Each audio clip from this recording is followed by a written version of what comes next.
even answer that question. Money comes and money goes. Please, today, we are what? This is March. Your March statement, when it comes out in April, look at it. And it will tell you the story of your life.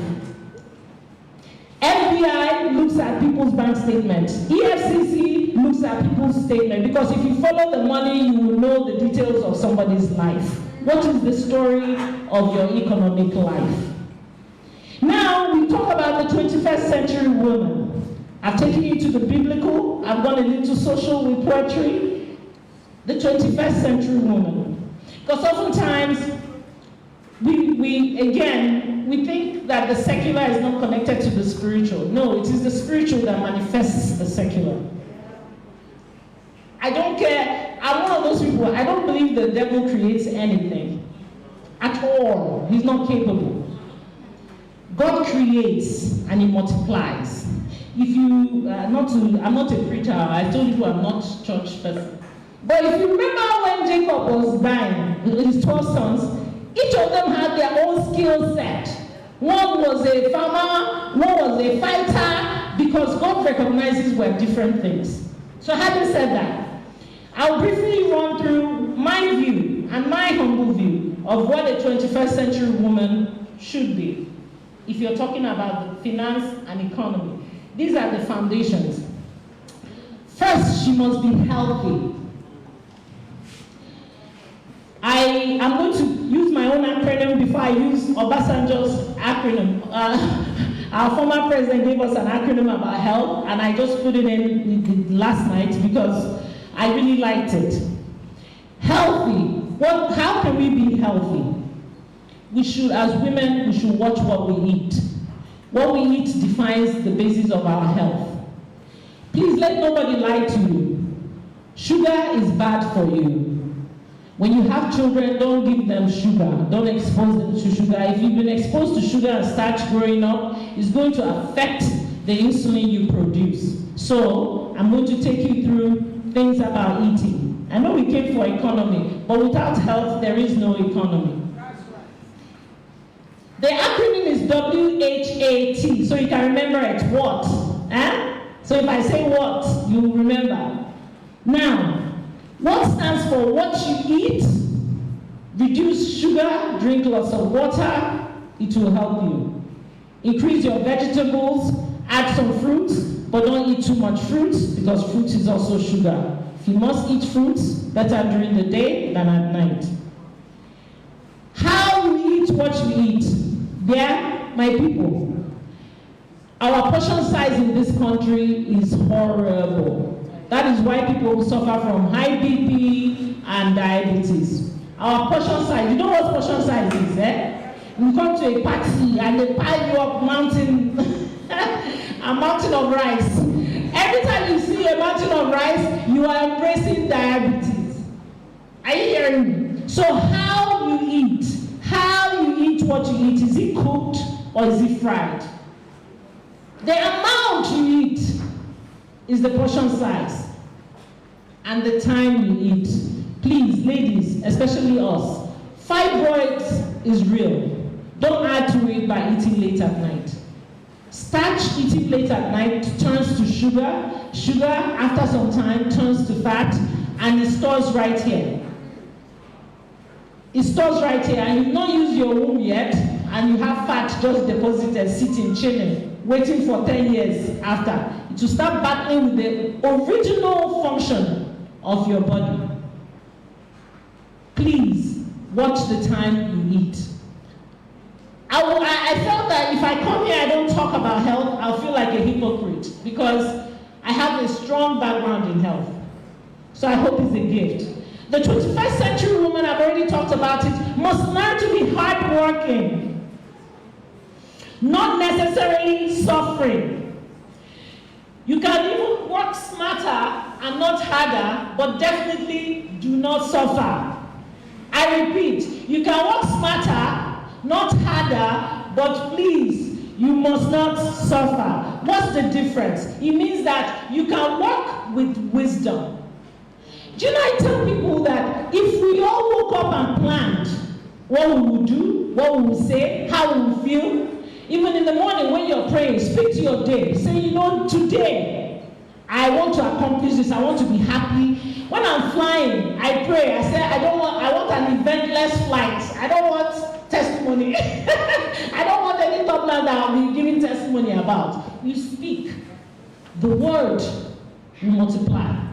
The universe hears. The third one, I've talked about health, hard work, education. If you're not educated, if you didn't finish secondary school, go and start adult education. There's a man called Colonel Sanders. He's late. He started KFC at the age of 60. 60 years old. KFC is chicken. It's sold all over the world because he has this secret formula, or secret recipe, I should say. It's never too late to educate yourself. If you can't do adult education, if you have a phone, you tell somebody to teach you how to use the phone, you go and Google. You can educate yourself through Google. Education does not end in the classroom. It is the acquisition and the accommodation of knowledge. If anybody stops learning, they die. And they might be living and walking around, but they are dead inside. The reason why women, Hector joked, I was like, I don't belong in that category. Women that can't hold conversation about anything else. No, if I'm born in a family where I'm the only girl. Maybe that's why. But ask my husband or any of my friends. I see you. Gochukuna is here, a friend of mine. Any topic you bring, we shall discuss. Sometimes when they're discussing things I don't know, I'll be Googling to find out what I was saying.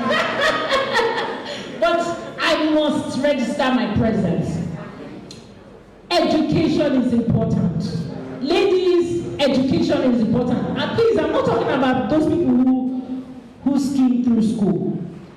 I mean accommodation, acquisition, and accommodation of knowledge. You can be educated and not be a first class. There is no research that relates first class with success. No. In fact, the research, that's why there's a book written. It said, why A students work for C students. Because I'm B student work for government. Because the truth is that the elements for success is not just about being first. No! You have to have wisdom. You have to be smart. You have to have social skills. You have to have emotional intelligence. You have to know, you have to be fast. You know, one of my biggest challenges growing up is I'm not fast. I have a tendency not to be fast socially. Like, we can meet somebody, and my husband is teaching me though, but we can meet somebody, I'm not thinking of how to take advantage of that. I'll just be in the moment. I'm in the moment person. We'll talk, how are you? I might get the person's information, but I'm not linking what the person can do for me at all. So, but guess what? Most of these C students, they are fast. They'll be in a social setting, they'll meet Hector, take Hector's number, ask him where his office is. Can I come on Monday? They'll schedule appointments, sharp. The A student will be intellectualizing. Well, if I talk to him too soon, he may not like me, he may not give me his card, and he'll be like, I'm not smart, I'm trying to kiss him. They're calculating and calculating. No, the C student who's a upward mobilizer, he'll be like, so one day, they'll be respectful. You say, Oga Hector. You think he's known him for years. The other person will be there calculating, maybe I should wait for him by the car. And then you go to the car, and then when the car will drive us, say, hey, it wasn't meant to be, it is well. No, it is not well. So we talked about being healthy, hardworking, education, skill. Akoro, you must have skills. If you don't have skills with an S, have one and push it. Some people say, I don't have any skills, it's impossible. My God is not stingy. It is impossible. You just have not, remember what I said, you've not added value to it. You don't even believe in yourself. If anybody who is in this hall does not have a skill set that they recognize, change it today. God is not stingy. He gave you something. I've given you an example of how a gossip can be an on-air personality. Somebody who writes, let me tell you people this story, and please don't think I'm name dropping. In fact, my parents were laughing at me. My parents are my other set of friends. They were laughing at me the other day when my mom said, do you tell people that you know Chimamanda Adichie? Because we grew up, she was Ngozi Adichie. And I said no, because when I say it, people think I'm name dropping. But funny enough, we grew up in a very modest environment, UNN. We didn't know who was who, we were just growing up. But the story I want to tell you when it comes to skills, Ngozi was the secretary of the Young Writers Club. I'm older than she is by maybe 3 or 4 years. And there was this protest that she's too young to have an executive, we're in primary school, to have an executive position. And I remember fighting for her because she could write then. I, myself, I could write then. It was creative writing. But guess what? Ngozi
So please, go and get your computer skills in order.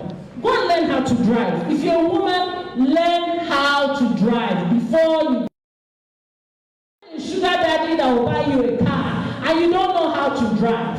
Prepare yourself for the opportunities that lay ahead because of who you are. Not because you're waiting for somebody to edify you. You edify yourself for the God who made you. Go and learn how to drive. Go and learn computer skills.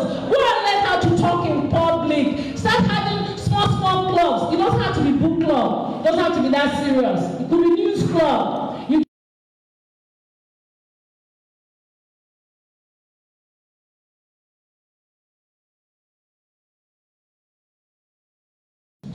But you see, somebody like me, I can argue both sides of the coin because I read.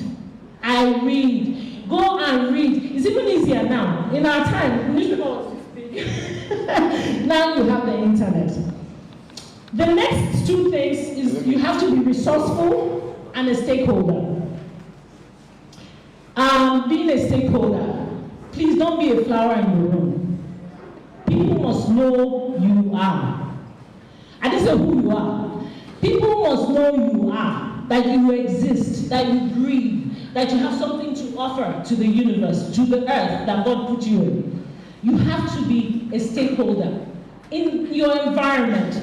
Some of you are in school, you don't belong to any clubs. When I was in university, I did everything. I ran for student government, I was in student government, I was in school newspaper. The people I went to school, they remember me. I was in a sorority. I did everything and anything, and I was still good with my studies. You cannot be a wallflower. Your presence must count for something. So the second nugget, first one was balance. Second nugget is to strive to be a phenomenally resilient, well-rounded saving. I need not say more because I have very short time left. I'm now going to go into financial literacy. They said finance, I want to be specific to financial literacy. I've already told you people, I'm not here to tell you how to be a millionaire or a billionaire. I just want to share some tips on staying out of poverty. Staying out of poverty. Poverty is a mindset. I believe Hector already said that. Now, let me talk about financial literacy real quick because I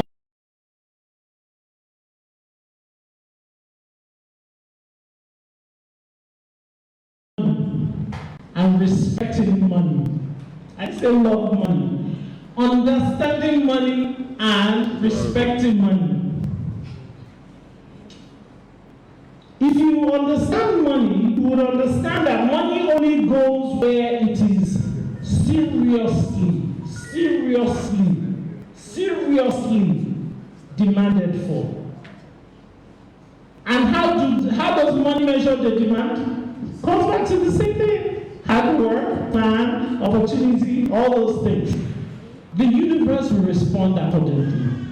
Some people say, I've been trying this, if you investigate the person who has been trying and trying, you will find out that there is no basis for their trial, there is no plan. Money will not show up.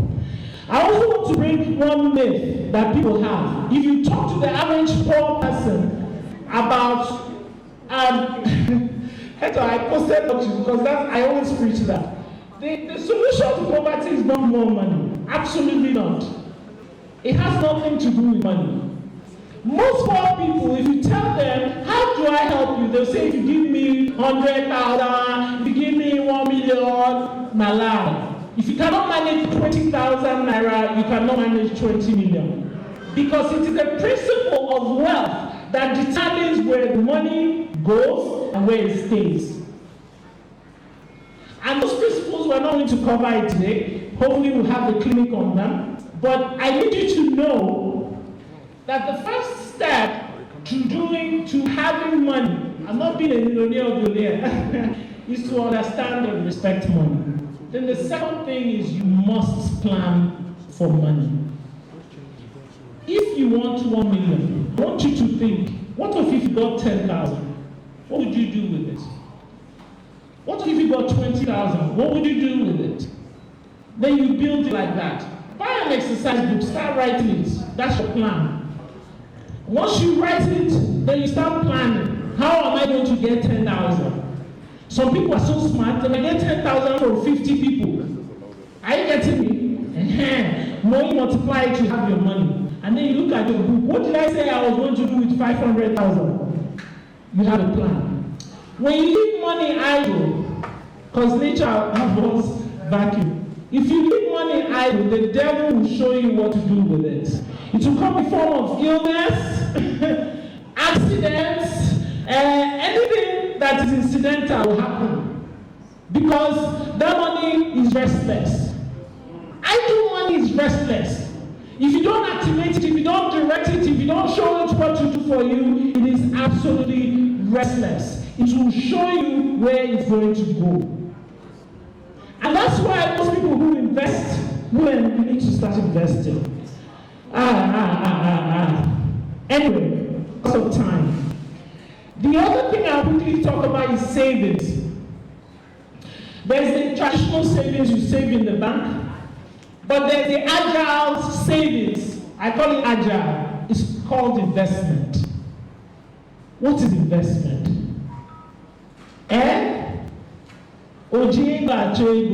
You put your money where it's going to multiply, and guess what? Money does multiply exponentially. Last year, I got land in Port Harcourt. I was paying bit by bit, so it wouldn't affect my finances. When I was done paying for the land, they said now they're going to do the survey and they're going to give CFO. So I was telling my friend in Port Harcourt, she said, that area, before you develop, I said, well, before I paid for it, it took a while, let's just leave it there. But at the point when I finished paying for it, the owner of the land, the real estate person, was saying that if I want to sell the land, which was 820, it is now valued at 1.3. I paid for that land within 4 months, but he gave 1 year to pay for the land. Now, why am I using that land? You say, not everybody has that kind of money. Let me give you a softer example. I'm a student. They give me pocket money, 50,000 naira. What am I doing with 50,000? It's not my meal, nothing. So I now decide I'm going to use PiggyVest. How many of you know PiggyVest? Okay, wonderful. My daughter, who is also in the university, she's doing PiggyVest, 2,000 naira every month. So PiggyVest takes away your 10,000 for that month. Then you say, I noticed these people like lip gloss. Let me buy lip gloss from Aba or Lagos, where it's expensive. I'll just be carrying it in my bag. I'll just show them my lip gloss. You invest another 10,000 there to get 50,000, correct? That's 5,000 more than you had before. So investment, the point I'm making is the power of principle when it comes to money. It's the same concept as the land example I gave you. Because oftentimes people will stay focused on what the speaker is saying. It doesn't really relate to me. I can't relate. It is the principle. So one principle of saving is discipline. Second, planning. Third, consistency. Consistency. I can't hammer that enough. Consistency. If you decide you're going to save 1,000 a day, in 30 days it's going to be 30,000. If you keep it up, by the end of the year, you are talking about 356,000 or thereabout, give and take. But if you decide for one day, you're going to clear the one you saved and break the consistency, you're not going to end up 356,000. That's just the reality. Now, if you can just move forward, let us hasten this. So in terms of financial literacy, just to summarize it, we are going to take it up in the clinic about making money. The goal of making money is multiple streams of income. There you go. Multiple streams of income. Spend money. You have to spend money wisely. Please do not spend more than you get. One of the things that make people overspend is covetousness. You want what somebody else has, but you don't know the story behind their glory. Everybody you admire has a story. And if they don't tell you their story, run away from them because they're not being honest.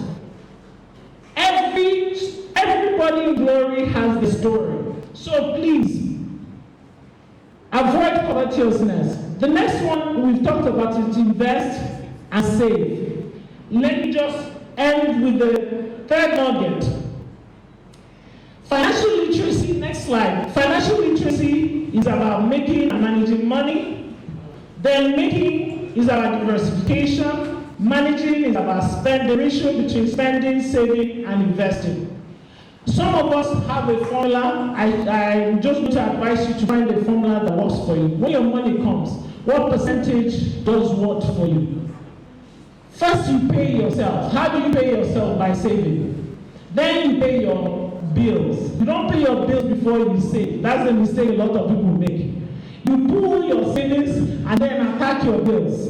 And whatever else is left after your bills, please enjoy. But please don't enjoy to exhaustion. There's a prayer I want to share with all of you, and I pray it will work for you. I always ask God every morning when I pray, please, let my money keep coming from money.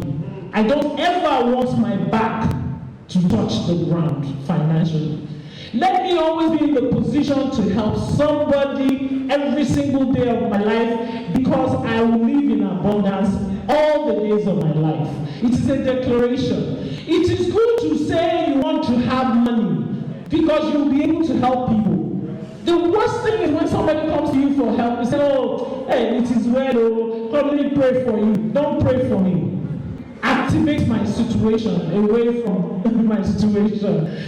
So when somebody comes to you, they want concrete response. So please, when you pray, pray for financial wisdom. In conclusion, and I know perhaps I've taken most of the time, when it comes to positioning a woman in the economy, a financially literate woman who is a phenomenal woman that takes care of herself will find her place in the economy. The key thing I want you to take away when it it comes to Nigerian economy is that every problem you notice automatically qualifies you as a solver of that problem. Every problem you identify is an opportunity. But the moment you identify a problem, you'll be recruited to be part of the solution. In fact, I've charged myself, any problem I don't have a solution for, I will not criticize, I will not vocalize. Because if all these problems are opportunities, then tell me why young ladies are wasting their time, waiting for marriage, waiting for a man to pay their bills. The one I said seen on the internet is you come to a man's house and you're waiting for transport money. Did your mama teach you about vex money? If you don't have vex money, don't go see any man. When I was your age, I will not go to any social outing if I don't have my own money. At all. Start edifying yourself. As you can see, I closed my laptop now because I'm about to get off the stage, but I promised myself I was going to address this issue. I am sorry for this generation because society keeps lying to you. Let me now break some of the biases. The bias that somehow a man is supposed to take care of you. That's not true. The Bible said your husband, not a man.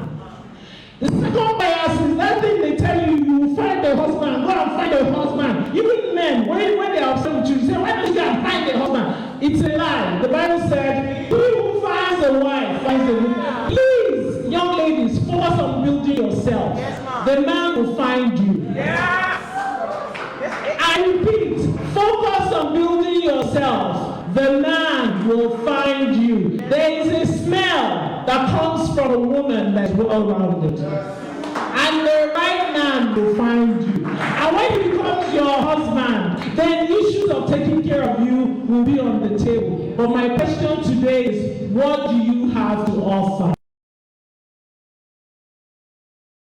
Please excuse me one more thing. I won't betide you if you think your biological organs is enough.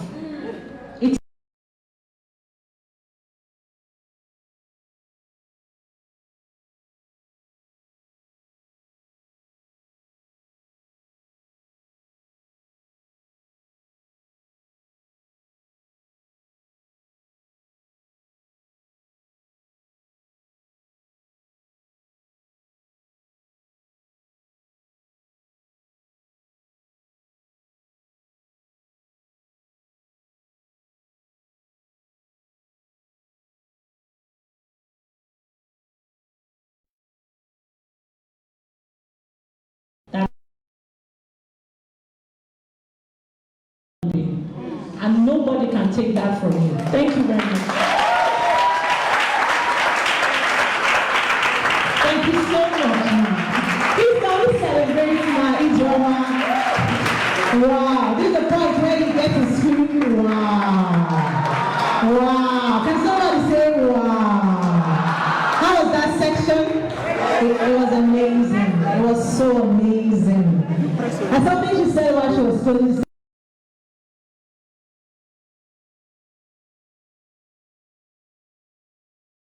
To offer should be beyond. Okay, that's beautiful. Okay, so we are making progress. We are making progress. We're making progress.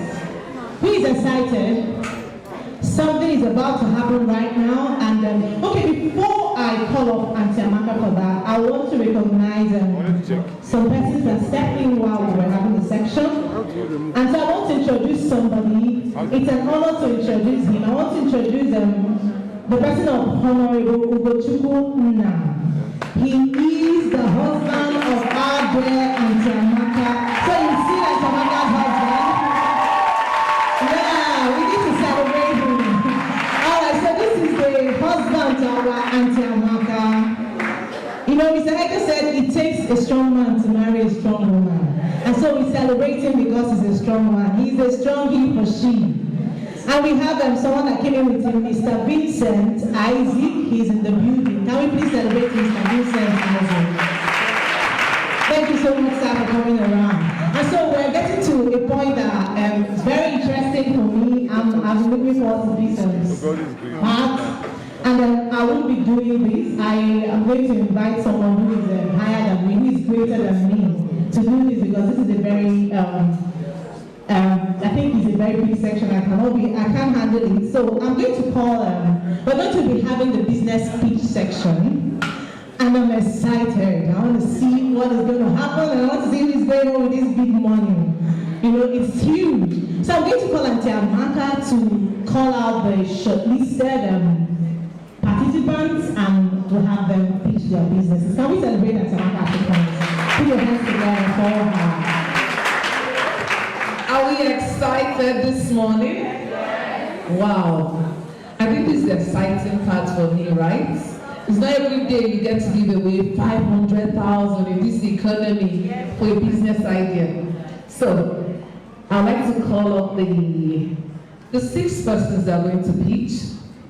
And please, you will pitch according to the order with which you have been called. And I think it's a privilege for you to stand on this stage. I just want you to be you and express your idea as it comes to you. So, the first person is We Read. Please celebrate them. It's not easy to come from mediation and put your thoughts down on paper. So the second is Desi Eyewears. The third is Cali Fashion Hall. Then we have, is that Frame Mat? Then we have Peanuts Burger Proposal. Then we have Tolawani Adeni. So can we have people out here in no particular order? Let's just have you out here.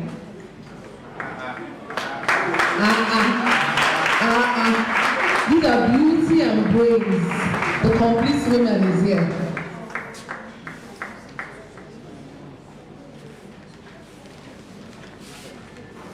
So We Read, you start first. I hope our judges are ready. And we have the criteria with which we're going to judge. We're looking at impacts. Yes, we're looking at impact, we're looking at sustainability, we're looking at profitability, and we're going to look at your presentation as well. Yes, so we start with you. All right, thank you.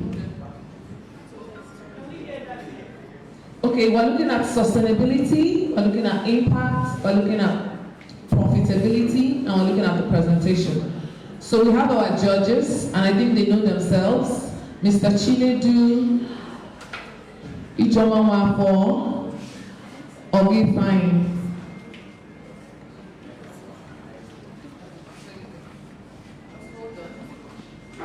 Judges, are we ready? Okay, so we'll just give them some time to get themselves in order. Mr. Hector, can you move this way so Mr. Fine is this way? My apologies.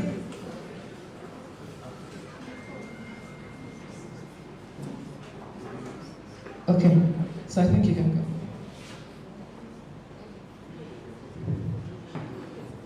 Okay, good afternoon, ladies and gentlemen.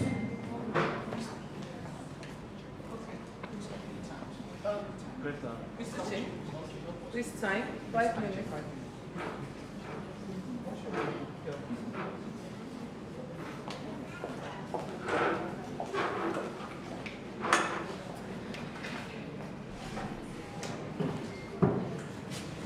And we have 5 minutes for each presentation. And if you've been called, please, we want you seated. Okay, outside. We want you outside. Eugene, please take them out.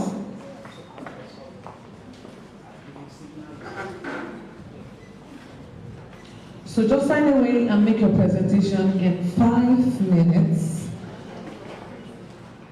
Just 1 more minute to let it out. 1 minute. We want them out.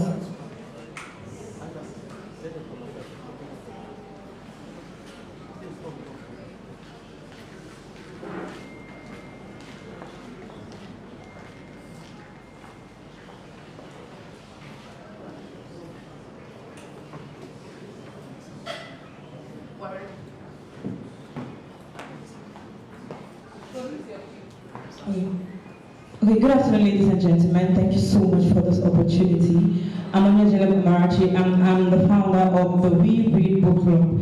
And today I'll be telling you what the We Read Book Club is about. Anyways, about the book club, it's a community of readers that are passionate to reawaken the reading culture in our society. And my story is just simply that I was that dumb student in school who never believed I could be better until I saw the movie by Ben Carson, Gifted Hands, that was shown to me by my principal. That was the changing narrative for me. Then, going to number 2, the problem. There is an African narrative we need to change. The narrative that says if you want to hide a book from a black man, put it in a book. It is high time we change that narrative, even in the media space where if you want to talk about poverty, use the African pictures. So I believe that building a strong reading culture develops the human capital of the society. Why? Because books are pathways to discover purpose, talent, vision, and is what is needed to build a better society. So what are our objectives? 1, we seek to promote reading culture among young people in Nigeria. To partner with brands, companies to achieve our goals, to create job opportunities for students wishing to work as team players, to create a mentorship hub for students, teenagers, young adults, to host reading conferences, competitions, spelling bee, and to develop the literacy and leadership skills of these students.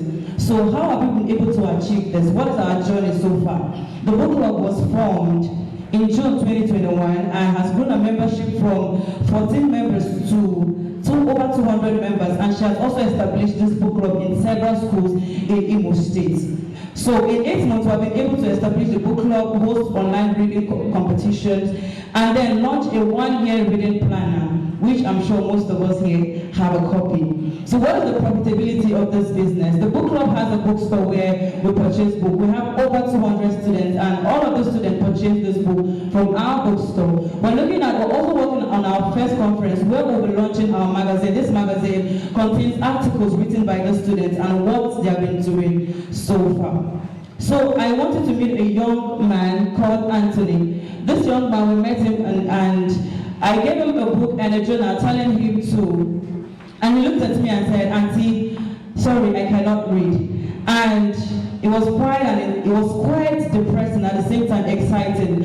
But a few weeks later, after working with this young man, he was able to tell me, "Auntie, please, I need another journal." I said, "What happened to the former one?" He said he's done with it. He has written a lot of new words, and now, fortunately for him, he is a boy on the streets, and he's now in a school.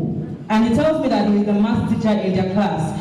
He's able to read books on his own. Very inspiring story. So now, what inspired me was one man. And a man inspired a lady doing this. And through one lady, we're inspiring students too. And trust me, in the next year to come, these students will be inspiring millions. And this is what we want to do. We want to change the narrative by improving on the reading culture in Nigeria. So we are really seeking out for partnership to make this happen, to have conferences, student summits, to have reading competitions and spelling bee happen right here in our city. Thank you so much.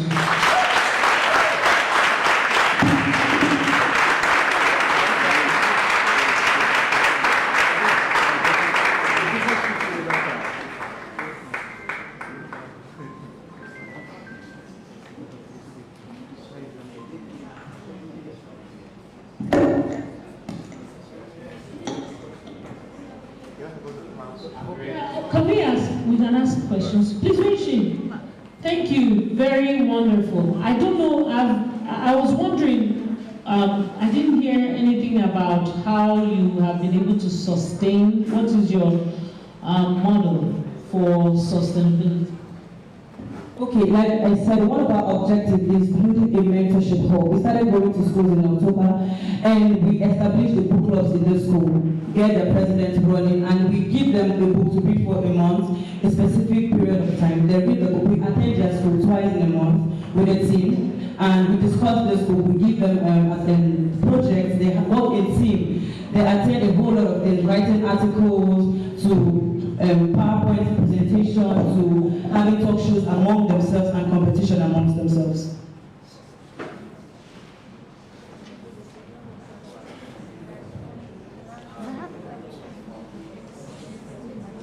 Okay. So my question is simple. To do all this requires some high level of funding. So how are you guys coping with the funding aspect of the club? Okay, so far through our product launch, we had our first launch, the planner, so that we were able to raise some fund, and then sales of book, we use the profits to attend to other matters in the book club. That's me. Lastly, if you were to win, what will you use the money for? Okay, if I'm to win, what I'll use the money for? First of all, I tell people that investing in books is a new investment plan, because I met someone and he told me he got this book for 2,000 naira some years ago, but getting the book now is sold for 6,000 naira. And that thing keep happening. So first of all, we'll be able to purchase a large number of books and keep them on reserve to be sold later as something that we could also get more money from. And then using it to publish, to print out our magazines that will launch, and during the launch we also have refunds from what we have printed out. You can go now. Thank you.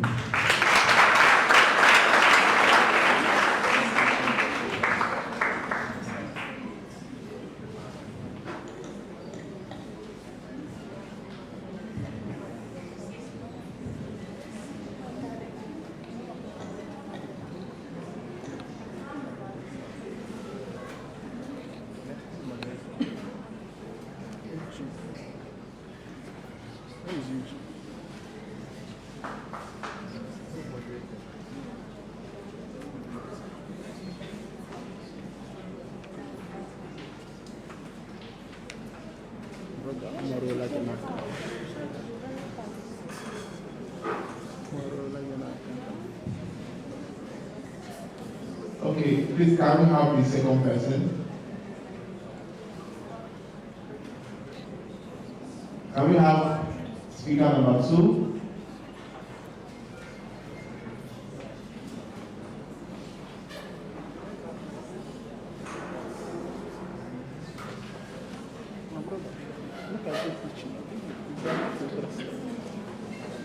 Can we have speaker number 2?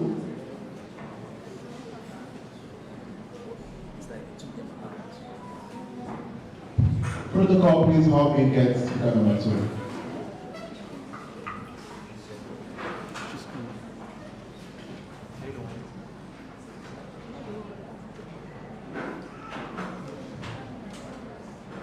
Ade is Okoro. These Irons. Can you please come?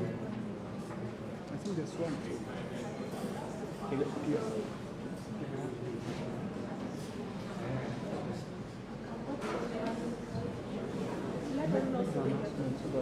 Okay.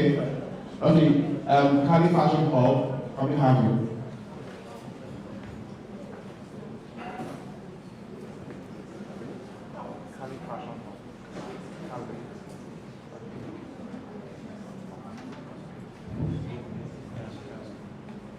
Good afternoon, everybody. Good afternoon.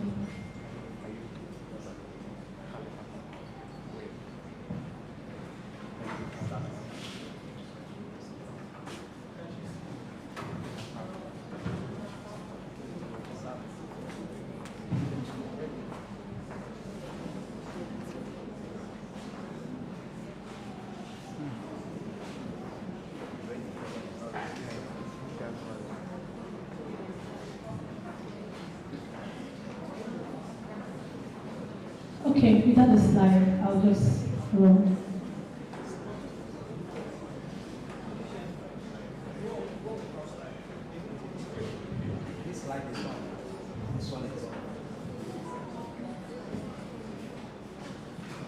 Okay, Cali Fashion Hub. The aim and objective of Cali Fashion Hub is to empower young and passionate designers with the right space, platform, equipment, and opportunity to grow and develop their skill. I've been in contact with some folks, some designers, but they have this major issue. Some, they have the passion to learn how to sew, but they don't have the right resources. Some do have the equipment, but they don't have visibility. Some don't have the necessary equipment to do the job, to add value to their business. So out of that passion, the idea came up to enable experts showcase their products, skills, and services, to make adequate provisions for trainings and space for young interested persons who wants to learn from these experts. So the responsibility of Cali Fashion Hub to these young and passionate designers is to offer constant publicity and online presence to make their product visible and accessible to their customers.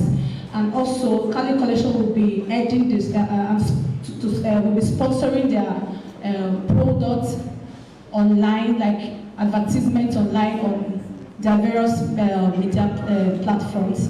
Cali Fashion Hub will provide space, quality equipment, and exhibition for cloth designs, hair and wig extensions. Okay, how Cali Fashion Hub will impact the society. Cali Hub was set to provide employment opportunities for young females, training and empowering them for economic development. Cali Hub will also create access to jobs for enterprising young persons as marketers and salespersons. Mode of revenue for sustainability. One, through training registrations by upcoming designers. As they come to register with us, the fund will be there, they will register with a certain amount of money, and percentage commission by contract staffs. Cali Fashion Hub will have a permanent employed staff under her payroll that will be working for her customers. We'll have a standby tailor, a fashion designer that will be sewing for Cali Fashion Hub, and also funding from marketing of other products through our platform. Not just designing, we'll also have people who will market their hair extensions, their wigs, perfumes, and other products. So this is the rundown of the breakdown of budget for Cali Fashion Hub. Thank you. Okay. Rent for 2 years, we're looking at renting a 3-bedroom flat or a hall, to start up. It can still change, but this is just what we have. Then for interior decoration, for tile, wallpaper, shelf, hangers, lighting, to make the decoration look beautiful because of the standard we are looking at. Then equipment for the Fashion Hub for designs. We have manicures, tables, electric iron, industrial sewing machine, manual sewing machine, industrial interlocking machine, generator, and all of it. Then under publicity, because Cali Collection is set to publicize their product and to make it visible so that people can be able to access them, because we have lots of good designers who are out there in the village, who are out there in the rural areas, who are longing for visibility, so people will know them. So this is what Cali Collection will do for them. We publicize their products through the use of influencers, and we make use of content creators, sponsored art, flyers, flex banner, and all of it. Thank you so much.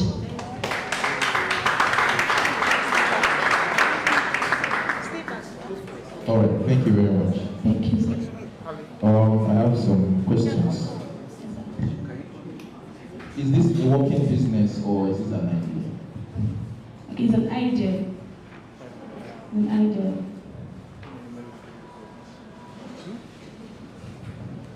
Okay, so looking at your budget, are you aware of the money involved in this teaching section? Okay, so I can see over 4 million. Yes, 5 million. Okay, 5 point something. So what's the plan Okay, of raising the remaining 4 point something million? okay. If aside from the seed funding, I also have a name list I have a name list for different categories. I could meet people with my proposal for sponsorship. I know by God's grace I have a handful of people I know I could meet them and share the vision with them. It's open for partnership, for investment. People that want to invest can invest to get us to where we want to. One more thing. How long has it been giving thoughts to this idea? This is 2 years now. Actually, I have a brand, Cali Collection. So I started with sets of perfumes and other products. So this is just like the main deal for me, the main business for me. Okay, so in those 2 years, have you been able to raise any form of money and how much? Okay. Okay, I've already started making plans, but this event actually gave me that push.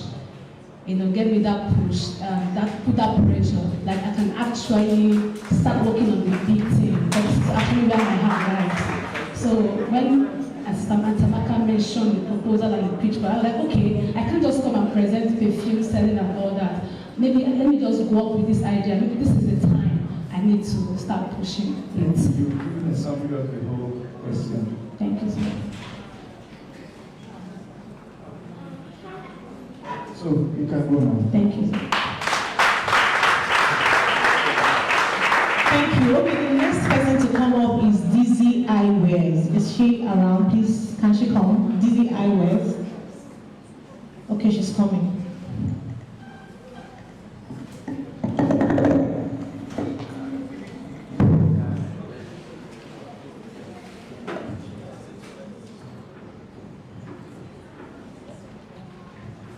Good afternoon, everyone. Good afternoon, judges. My name is Adezi Okoro, and I'm here to present a business pitch for my business, Dizzy Eyewears. And I am an optometrist. An optometrist is an eye doctor. That's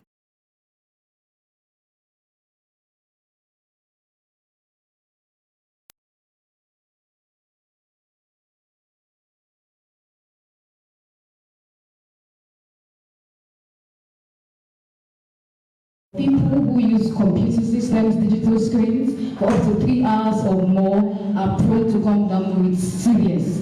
CVS means computer vision syndrome. And also, 60 million people currently are down with CVS. And 1 million people are added each year. And then it's interesting to also know that the odds of developing CVS among females are nearly 3 times higher than males, so it's something to actually note.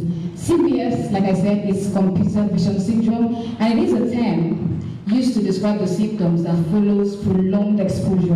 Once you work with your system for a long time, you work with your phone for a long time, it is evident, it must happen. You come down with symptoms like itching, burning of the eyes, you come down with eye fatigue sometimes even blurred vision, double vision, and these are just symptoms, what you experience. But now the doctor from my own end, I could tell you more things that could happen to you, which is definitely endangering your eyes. So yes, you come down with headaches. Can I have the next slide, please?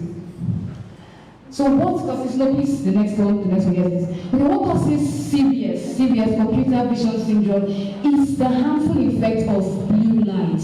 Blue light is one of the lights in the spectrum, and actually it's that light that has less speed, but yet it emits so much energy, more energy, and it's very harmful. So this blue light, it goes straight to the eyes, and it damages the retina, and once anything damages the macula in the retina, it leads to blindness. So these are some side effects: cataracts, dry eyes, headaches, macular degeneration, insomnia, blurry vision, and eventually blindness. So why Dizzy Eyewears? What do we do?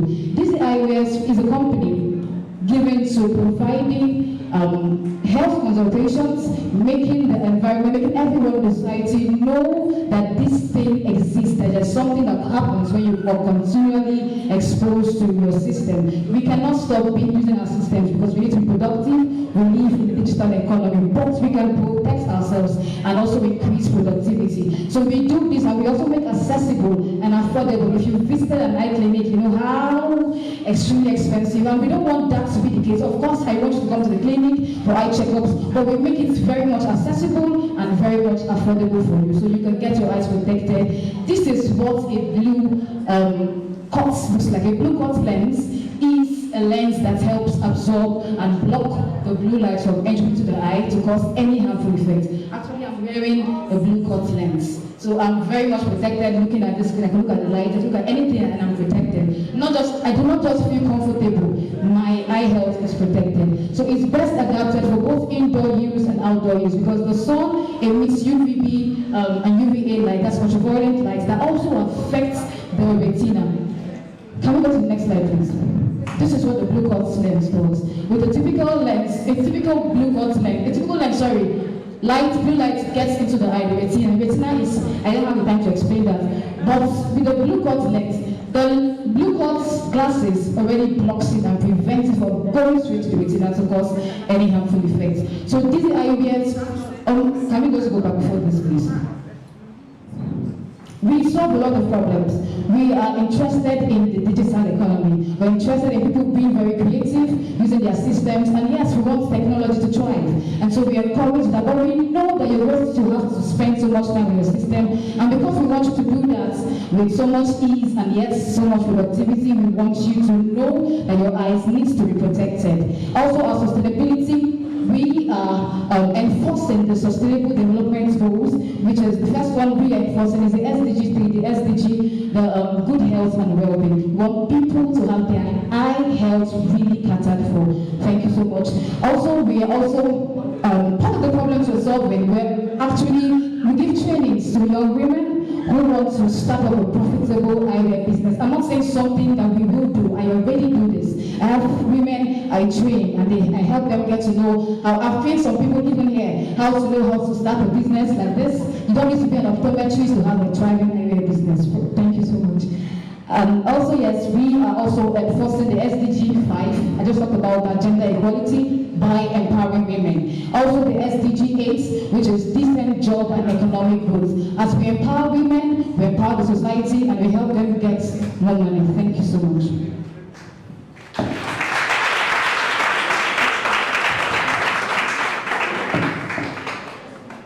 Okay. Dizzy Eyewear. Okay, I like the fact that you are very well grounded in this space and you know what you want to solve, the problem you want to solve. You've also have the product, you created it, but we would have loved to see more, especially as regards the way you intend to go about the finance aspect, the financial aspect of it. We saw it on the slide, but you didn't actually explain it well. So I would like to ask now, just what is the financial plan for Dizzy Eyewear? What are you looking at? How do you intend to break even? How do you intend to make money with Dizzy Eyewear? Just 1 minute. The Dizzy Eyewear, we tend to bring in money by buying in bulk purchase, wholesale, the blue cut lens or the blue light blocking glasses. That's an already fitted blue cut lens into a frame. So the cost of buying and purchasing just one will cost us 3,500. Please, I need the next slide, the other slide. Will cost us just 3,500. So think about 3,500.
don't, I'm making a lot of profits, and then with these profits, I can use them to employ enough labor force. I can use the profits and get solution to the foreseeable challenges like air entry the products. I can get quality nylons for the products. I can get sealing machine. I can get the mixing machine. I can get the machines that I need to make the product to move in a commercial stage, unlike before when it was, it was in a small scale. By investing 500,000 naira into the business, I have 120,000 naira as my cost of just producing the peanuts, and then 330,000 naira can be used to get products, to get raw materials in bulk. Example, bags of granules, bags of flour, and groundnut oil, sugar, and some other things. And all those things will be used, they will be gotten on time to mitigate price changes. For example, bags of granules, the prices change. So if you get them in bags, you get them in bags before you use them, it mitigates for price changes, and you don't have to be shocked by any price that could change in the future. So the peanut burger business is a very versatile. It's vastly eaten by everybody. So the peanut burger is consumed by people from the ages of 5 to 70. So it is not limited. It can go to every person in the society. With the help of the fund, I believe that definitely I will go into the business largely, and then I'll be able to achieve, the goals of making profits, not just for anything, but then to get enough employees and mechanization that I need to make the business to be vastly, done, and then to be able to satisfy enough demand. So this is my presentation. Thank you.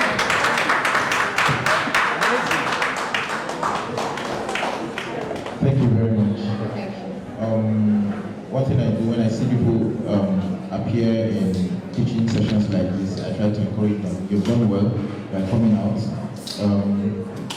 I always go straight to the point. Okay, I believe you're already doing it. Yes. And the numbers are they the numbers you do currently? Like you sell that amount in a week? No. That's for the mass production. Okay, how do you sell? Because that will go a long way in making sure that number is actualized. Are you the person that hawks it, or how do you sell it? Do people collect it from you? I don't necessarily hawk. I have orders that I supply to. So the production size that I'm doing right now is about 5 to 10 kilos every day. So then I'm looking at increasing it with the help of the fund.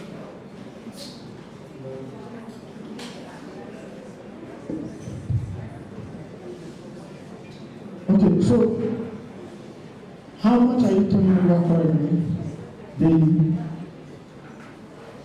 With the production of the 5 to 10 kilos every day, I turn over exactly that 25% that I told you. How much? I need the figure. 5,000 naira. 5,000. Yes. Now you said if you get this money, that you up your production to 25,000 naira daily. Yes. And with a profit of 5,000 naira. Yes. And do you know how much you are looking for? Well, the money that I need basically for the production is 150,000. Oh, for the production. Then whatever the remaining money is now to get things like mechanization, sewing machines, and employees.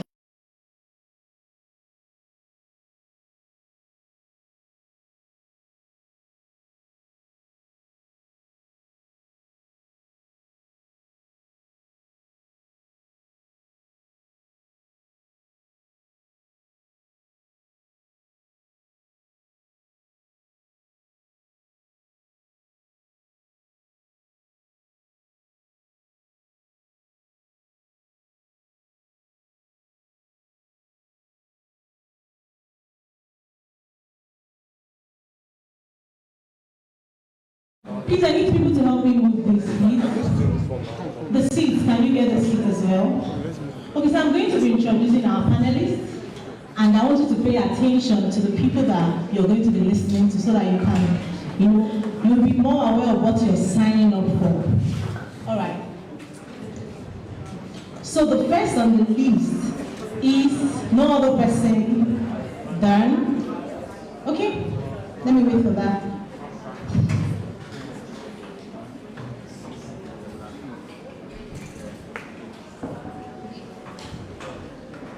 All right, that's fine.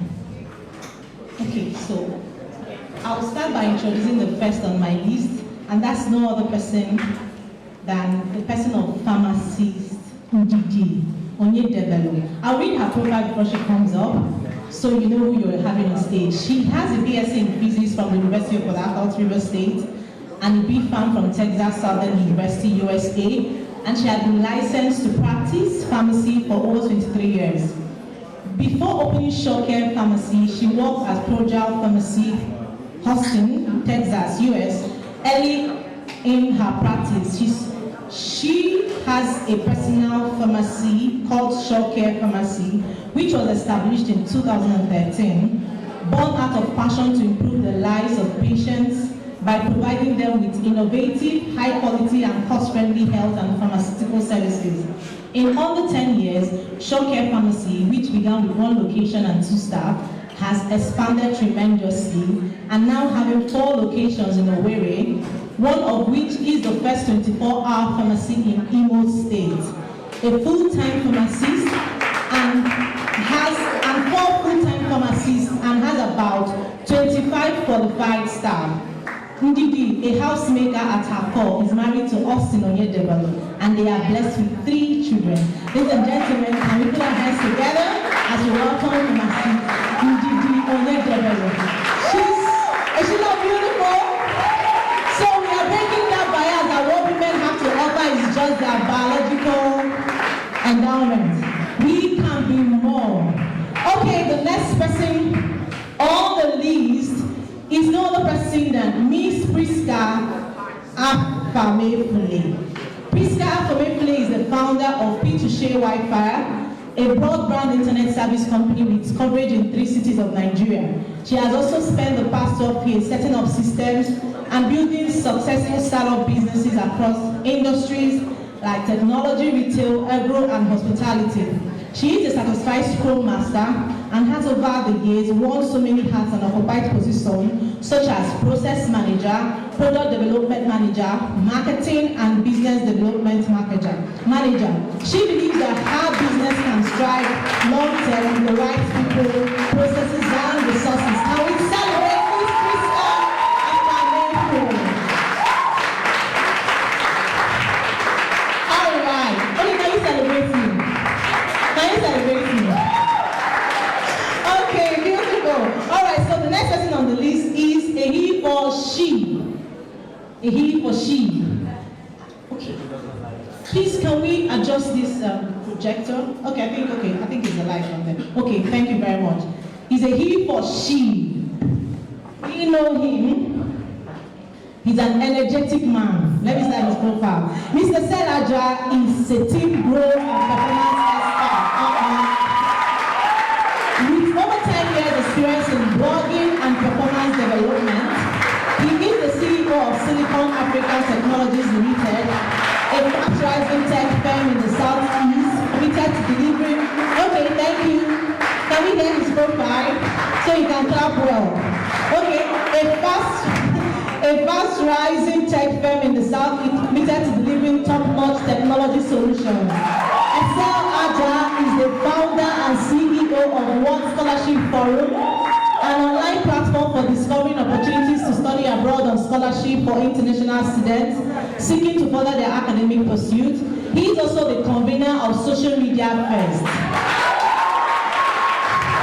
an annual conference that provides the ideas, exposures, and insights to help people in businesses to understand how to achieve more with digitalization. And he is also the co-organizer of TEDx Ikenebu.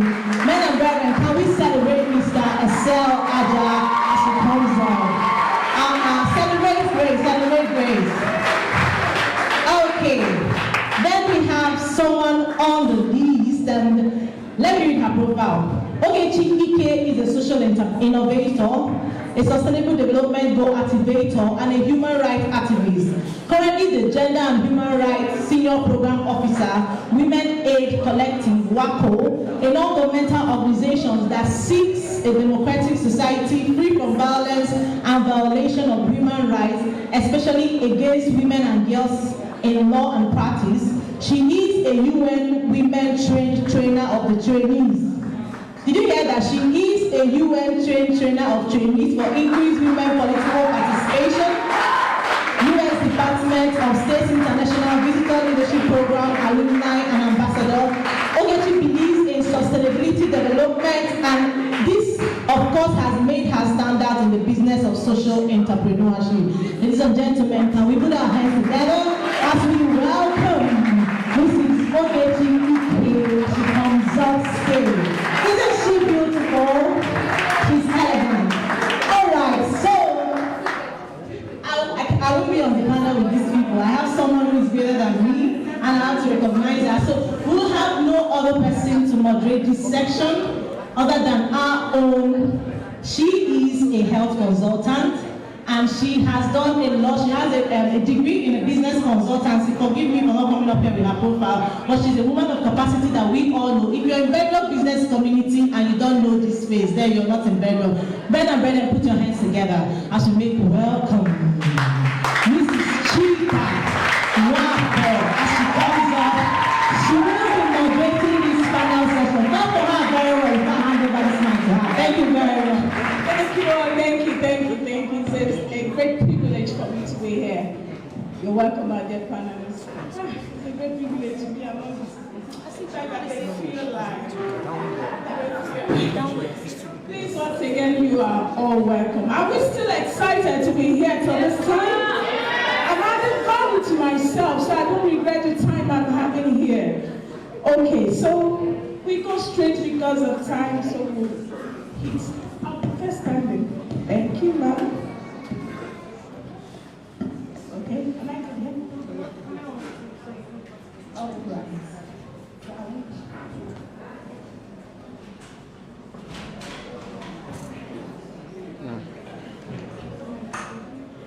Okay, so we're good.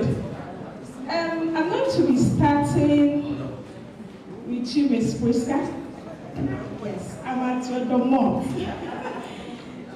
Opportunities in entrepreneurship and how systemic operations and structuring businesses can help businesses achieve profit and maximizing profit. So in this topic, I'm going to ask you something.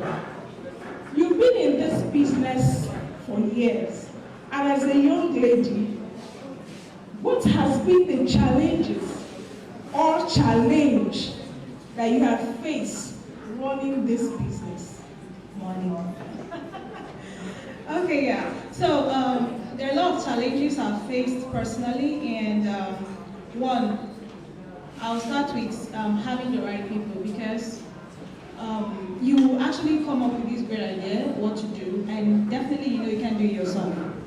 Now, having the right people with the right mindset who is going to help you push this dream forward, it's one of the greatest challenges I've had. And I've also been very lucky to be able to pass through the process, and right now I can actually know how to recruit the right staff for myself. and I don't hesitate to fire quickly. So I take the approach of mentorship. I try to mentor, I try to coach, I try to sell the vision to you. But once I know that maybe you don't have the right mindset, I won't hesitate to let you go. That's one. Then secondly, leveraging on partnerships. Now, one of the challenges to growing is learning how to scale and learning how to engage other people to help you. You will not have all the money, okay? But knowing how to leverage is one of the challenges I've overcome. In the ISP industry, our industry is actually very capital intensive. We are talking of building masts like what you have with the MTN. We are talking of a single equipment, the least equipment I've bought is just 30,000 naira. And our equipment go as high as 2 million, 3 million. And for you to have your network, you need to build these things in as many places as possible. So having the ability to look at opportunities or look at, okay, I have these issues, how do I leverage? Deep thinking. For me, I got to know that, see, I necessarily don't have to build the mast from ground up. I have to start leveraging with hotels. I have the building. So it cuts short my money. Okay, I can give you free Wi-Fi services just to put my mast, just a little extension on the top of the roof. That didn't come to me just by someone telling me. I had to think through. I had to ask myself, how do you overcome? How do you bring this money out? My business has been self-funded. No one had. I've not had any investor. So in the past 3 years, 4 years now, I've been funding myself. So expanding requires that you need to think about the partnerships that you have to involve yourself with that will help you scale the business. Of course, these people also have their own challenges. Sometimes their own challenges can also affect you. So knowing how to quickly jump in and out, of certain things can actually help you, expand. So for me, it's been learning about partnership, it's been learning about hiring the right staff. That's wonderful. Are women not smart? Coming to what Mommy IJ taught us, are we not creative thinkers? Once you are, you think you know what you can get from them. Now let me ask you again. Sorry, I'm coming back to you. Do you think that in this business there's a specific gender meant to be in this business? Yes. How? So I have an experience. Now, I am for results. So if you're giving me some of the partnerships I've had, they want me to butter it up, like when they don't deliver, I pay you. So when certain things are not delivered the way they are supposed to, I'm not going to mince words. I'm going to tell you, this is wrong. So their whole ego plays in. I keep asking myself, if a man had said the same thing to you, you won't react the way you're reacting. So you always say, I have people like you at home. What for? Right? So these things happen every other day. Or when I go in and introduce myself, I am the founder, PG Wi-Fi. They want you to repeat it again. Like, did you just say Wi-Fi? This is a man's field. Yes, it's a man's field because it requires you climbing things. But when I started this, I didn't think I've never climbed anything. Not one. Alright? But I know how these things work. So, yes, sometimes they want to play it in, like, oh, it's our thing. But So are you now saying now that women shouldn't venture into this kind of... Women shouldn't or should venture. We should. Are you hearing me now? Women should venture into it. See, the thing for me is, first of all, I don't even see myself, if I think of free space, the first person I see is a human being. I don't think about my gender. Great. That's it. That's it. So, to be honest, most of it's people that remind me that, hey, you're a woman. Naturally, I don't remember. I just move. And you go for the money. I just move. Oh, I like that aspect. It's all about money. It's all about money, Abi. Let's cut down on both straight. So we are talking about money. Thank you so much, darling. Now, what are the different systems? As a beginner, we are all here now. What are the different systems to put in place to achieving profit and maximizing saving in this business or any business? Very, very wonderful question. Now, when I started this business in 2018, I was working for a digital agency, software development company, and that was actually the last place I worked for someone. Yes. Then I had handled all these positions, general manager, regional manager, all of that. So I came to understand why big companies actually fail, why they struggle, processes, systems. Because there's no time the world is going to stop for you to get it right. So you have to keep moving. And for me, I believe in building the framework, the foundation that can help you. So when I started myself. What did I do? I'm a tech-savvy person. If I struggle, I'll check it out. So for me, systems are very important. From recruiting, first off, from identifying who you want to be on your team, you need to have a clear understanding of that and document it. So by the time the person starts coming to you, you use what you have documented to, screen the person. So that's like the starting point for everything. Then secondly, recently I just did a coaching video, and you're talking about the marketing system. So there are lots of business involves a lot of moving points.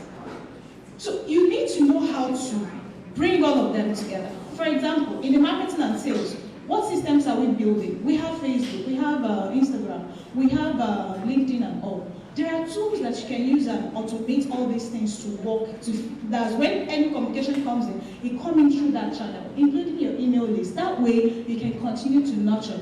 Secondly, in terms of processes, I have seen businesses fail because the results don't happen the same way. Like Mr. A is going to feel good today, and probably it's a food production.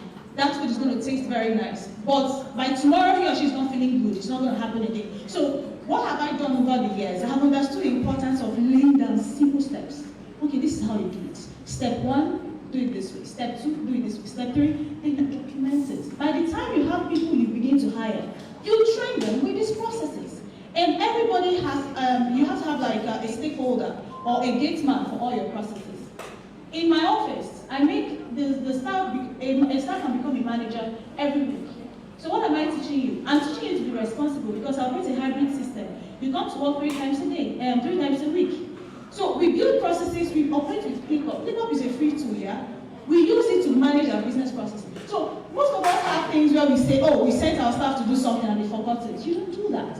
Whenever, as you're saying something, you're creating tasks for me. Oh, madam, I want you to do this for me. Create it for me. Put it on ClickUp and give me a time frame to do it. And we have a policy that if you don't deliver on your task, you pay. Whoever is your manager that day, you pay, but you still do the job. And it fills up with your KPI. We have KPIs that we monitor every day. Now, my advice to every business is this.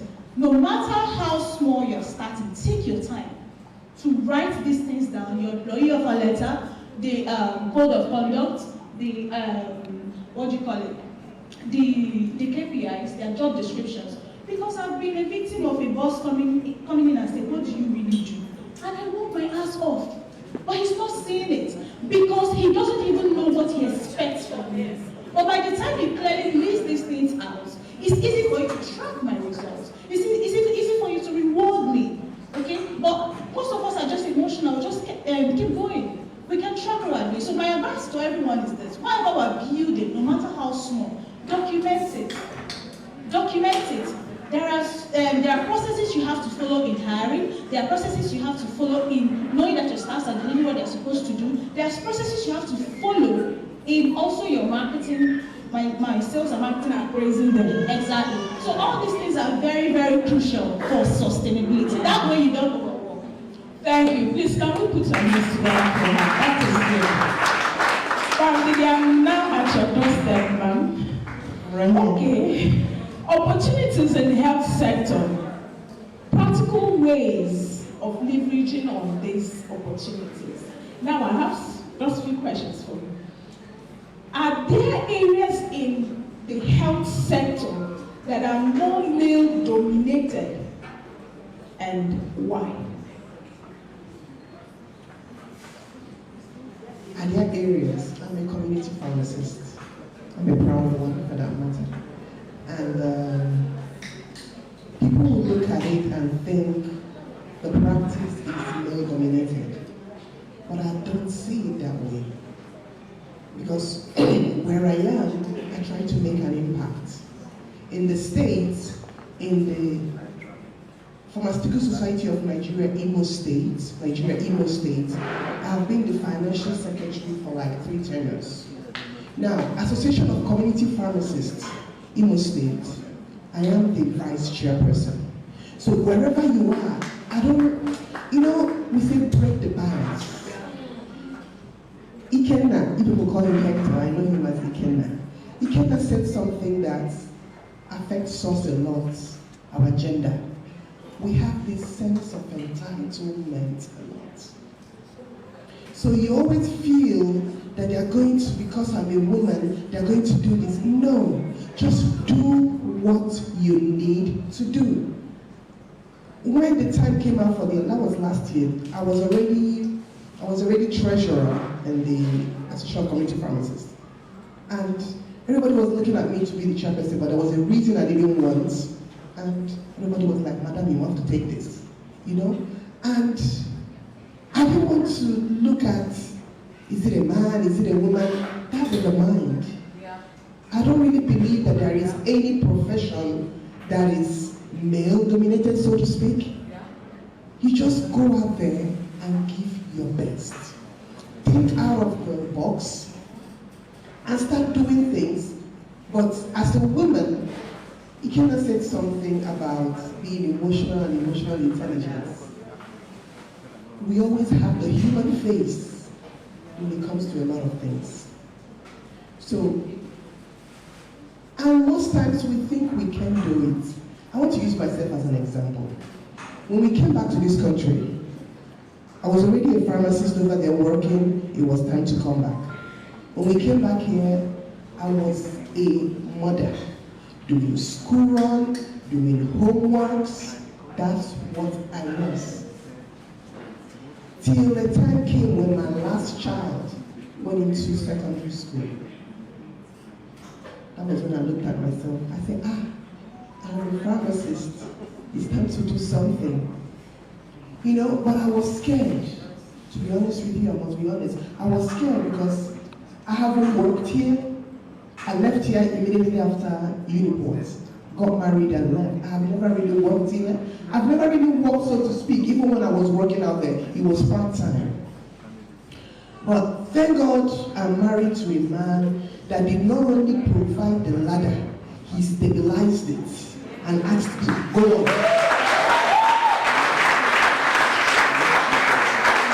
Even when I felt I was not adequate, he encouraged me. And I'm trying to encourage everyone here. By the time I started Shock here, my last child was in the secondary school, boarding. And the journey, we started it off on the scratch. I'm sorry if I'm going over what you asked me. We started it from the scratch. What I want to say again in businesses, make sure whatever you are going into, that you are the master in it. Don't go into a business that your employees will need to teach you, because they will now be the boss and anything can happen. When I started Shocker Pharmacy about 8 years ago, it was just myself and actually one girl, a nurse. Just both of us started it. I would come in the morning, open, go and take care of my husband's breakfast and everything. Come back, I close by 9 p.m. It was work. So, answering your question, I'm sorry I'm digressing, I'm so sorry. Answering your question, I don't see it as any gender-dominated space. Okay, thank you very much, ma'am. I hope we are learning.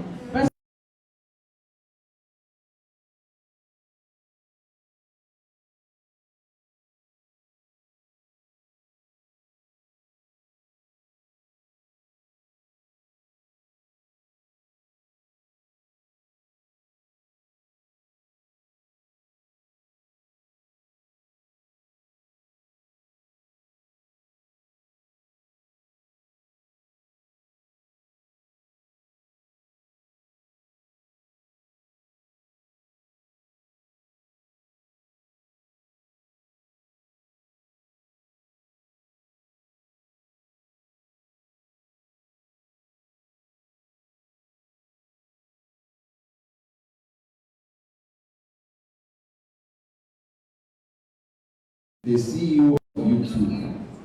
YouTube is the second most visited website in the whole wide world after Google. The CEO is Susan. Somebody else is Susan here, right? So Susan is the CEO of YouTube.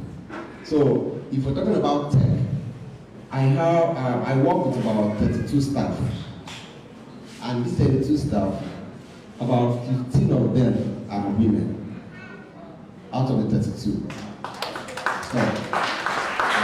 there was a time when we were at 24, it was 12 guys, 12 women. So when we come for interview, like we did interview some days ago, we are not asking whether you are a girl or a, because UI UX does not ask you for a gender. Coding does not ask you for a gender, right? Blogging does not ask you for a gender. If you want to do SEO, they are not asking for your gender. Priska here, I'm her customer. Hello? Like this morning I paid. Did I pay? Okay, in all these things now, how can it help in improving gender equality in tech? That's where we are coming to now. So if we focus on results, every woman here has an opportunity in tech. All you need to do is to learn. So I'll be giving you like 2 places to go learn. Okay. Anybody want to learn? Yeah! All right. Okay, so you want to go. Thank you very much. Can I shut up? Go ahead, share. How many of you know Linda Ikeji's website? Okay. There's another Linda. So you know Linda Ikeji, but don't know this other Linda. Linda.com is a learning website. Does it make sense? Yeah. But in 2017, LinkedIn bought Linda.com and it became LinkedIn Learning. Oh. So you can actually sign up on LinkedIn Learning and pay a token to have access to numerous courses, management courses and all of that. The next part, see, write this in down please and don't forget it. The next platform is Udemy. On udemy.com, if you say you don't have money, please collect that budget 2K, collect it from 2 guys. Go to Udemy and buy a course. A full course. In 16 hours, you're going to learn a particular skill and you can be able to give that to any tech company. So please, I don't want you to say, okay, I have just 1 minute. I think I want to stop there. Udemy and Linda. If you are gender sensitive for the female, you want to go to Linda, right? But please go with Udemy or what? Linda. There are free courses on Udemy which you can access. Okay? Just ask for how to find free courses on Udemy. But the courses are not expensive. 5,000, 10,000, you have gotten a full course that can teach you a skill. And with that, any tech company can pick you up. Thank you very much. Thank you very much. Okay, please hold on. Sorry, just to add to that, I think Google recently opened their platform.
To rethink. Hector said a lot. Rethink.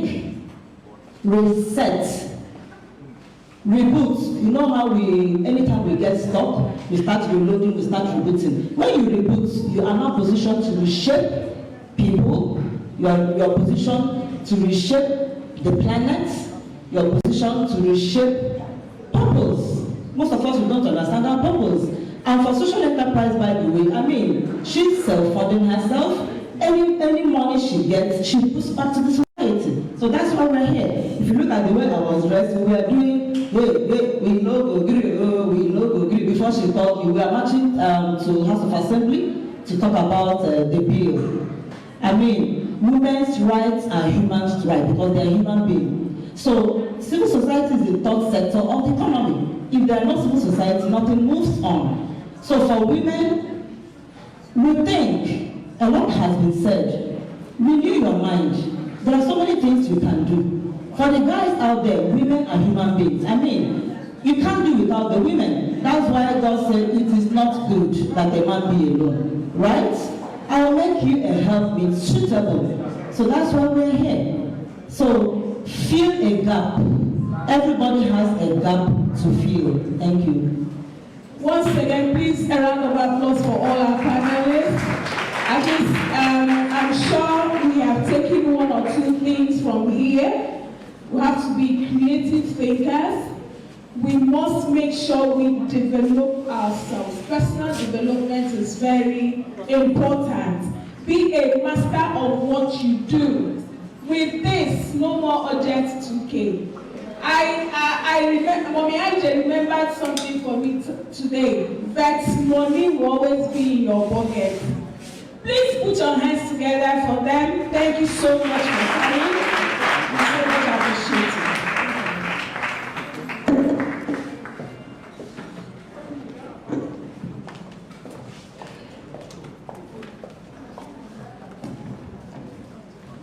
Thank you so much. Many thanks to our amiable panelists. Thank you to Mrs. Chika Wafo. I'm sure you enjoyed the panel session, yeah? Did you enjoy it? Okay, thank you so much. Thank you. So it's time to relax. You know, we'll be very serious. Be serious, and which is good. It's good to be serious. It's good to play, and it's good to work, you know.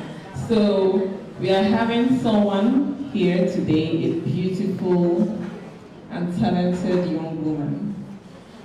Her name is Bedino. She sings so beautifully. So let's have her come up stage. Bedino!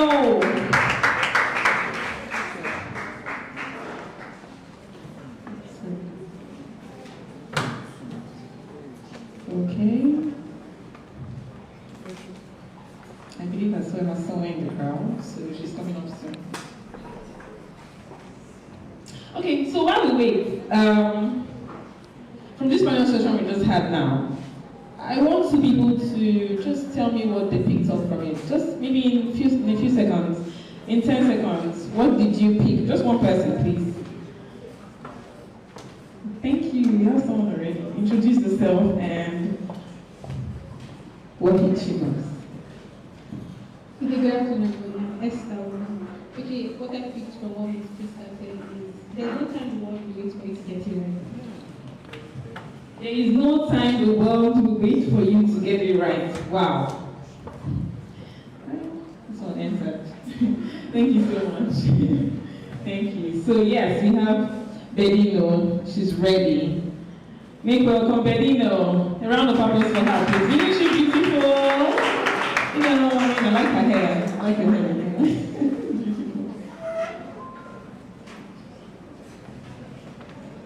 Good day, everybody. I want to first say a very thank you for this opportunity to share my voice. Thank you so much. I appreciate it. Then I want to say thank you to Auntie Amaka. She's not here. She's an amazing woman. She's one person that she's so high, but then again, so close to you. I want to say thank you for the opportunity. The song I'm doing today, I chose the song for reasons, and that is because recently I had to stop a job that I was doing not because I wanted to know, but because we live in a society, of course, where women are not supposed to do certain things. But my case was not that the society was against me, it was more of a family barrier. But after few days, the first song I'll be doing now came to my mind, and that was because I realized that I had more inside, that I just can't let that dream or the spirit in me to die just because a particular person or a situation says that I can't do it. So as I'm singing the song, I believe there are some other people here.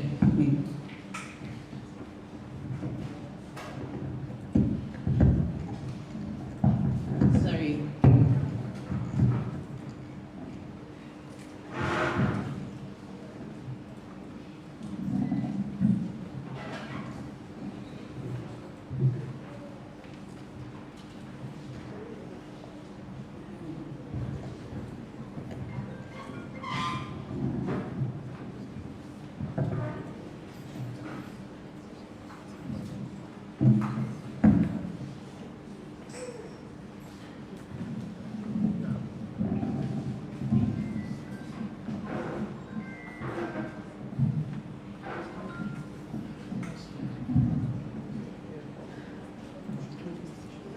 Okay, sorry about that. Like I said, the reason behind my song, I believe that there are some other lady out there that have silenced that voice in their head. They are not allowed. They are not tapping into the person they can become, maybe because of what's happening. So this is more like your voice telling you to wake up, rise up. You can do more. And again, I want to appreciate what our mommy here said. She said, grace. I don't know how she said that, but it was more of, you need word. It's not just about grace. Grace without work for me is nonsense. So you can't just be praying to God that you can do more when you don't work. So I'm gonna turn everything up. Thank you.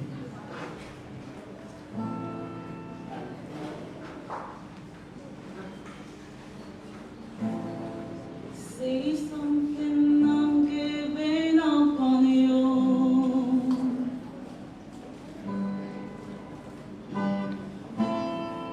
I'll be the one if you want me to.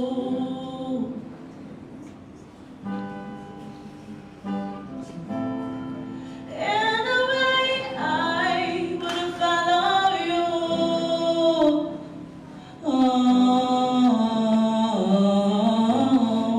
Say something, I'm giving up on you.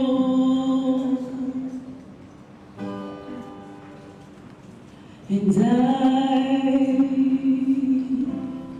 I'm feeling so small. If words up on my head, I know nothing at all. And we're stumbling and fall. I'm still learning to work. I'm starting to crawl.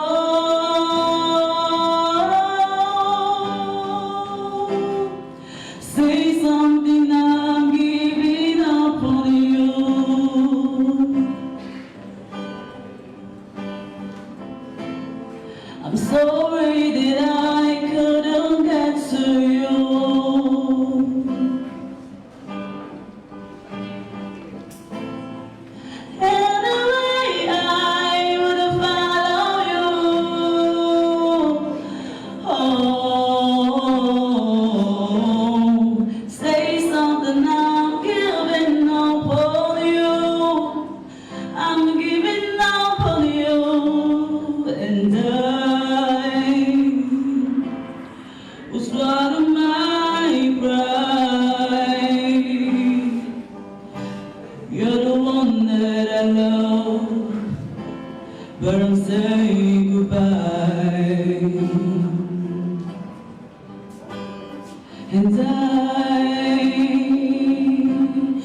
You're broken down and tired of living life on the merry-go-round, and you can't find the fight out. Mercy than you, so we're gonna walk it out and move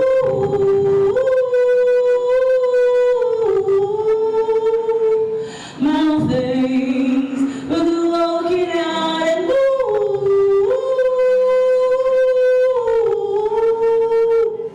mountains.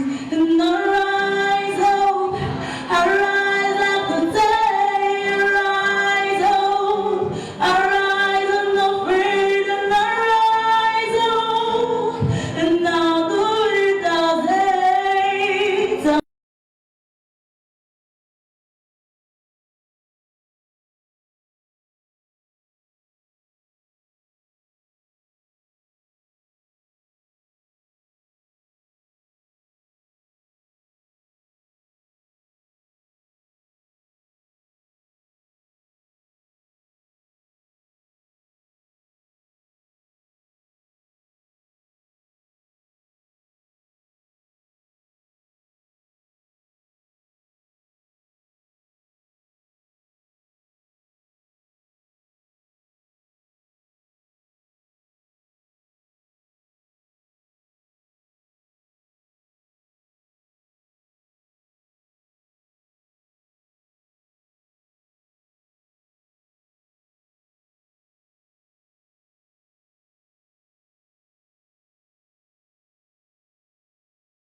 And we rise, and arise up, arise like the day, and arise up, praise by all the years, and arise up, and now the windows hang sounds again, and arise up, out like the waves, and arise up, in spite of the aches, and arise up, and now do it 1,000 times again. Sometimes no lies, some people do retreat, some of again. You gotta come back stronger today, not behind. But I want you to know, bright days are coming again, and it's by the corner. You just have to believe, but you don't have to sit still. It's gonna take some hard work, then the grace that will come along, yeah. You just have to believe, but you don't have to sit still. It's gonna take some hard work, then the grace that will come along. Miracle is true, you don't spray your words, you don't want to hustle, you don't got to muscle. You say, with some guys on the street, hustling at you every hour, all because of hard work, and you just want to mark it out. Oh my God, is that just it when I know? Oh my God, I never go out to the regular night. You want to make money instead of hustle. Oh my God,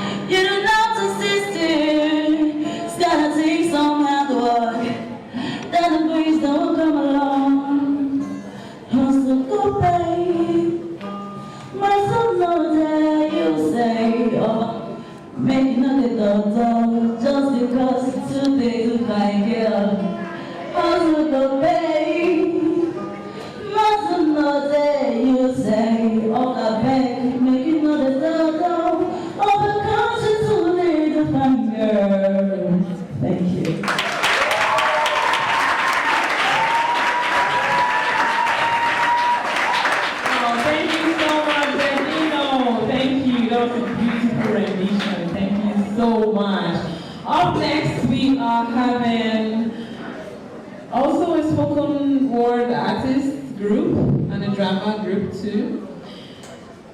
And they go by the name The Microphonists. Can we have the Microphonists? I wonder what they have up their sleeve this time. Each time they come off stage, it's always something amazing to deliver. The Microphonists.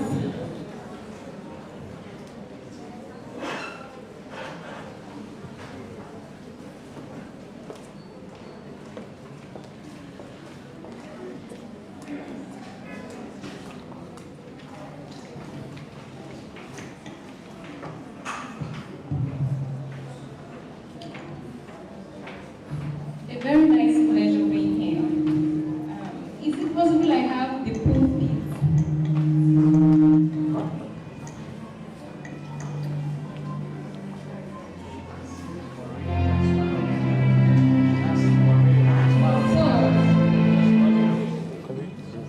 Some time ago, we had gone to a big corporation to submit a proposal. On getting there, the manager in charge was a woman sitting behind a huge desk, scribbling something in a large notebook. We approached her with courtesy, submitted the proposal, and started making our intentions known. And then in between the discussion, she made a pause and signaled the secretary to call a few of her male staff, one of whom was a young boy, apparently in his late teens. And then she signaled us to proceed, telling us to start from the beginning rather than from where we stopped. In that momentary pause, what I saw was a woman clothed with her own feelings of inadequacy, with thoughts like an alarm bell that said, am I worthy enough? I was in a meeting of women, and the pastor, which was a woman in passing her blessings, said, May our husbands receive a million naira last this week. And the women in the congregations say, Amen. Thank you.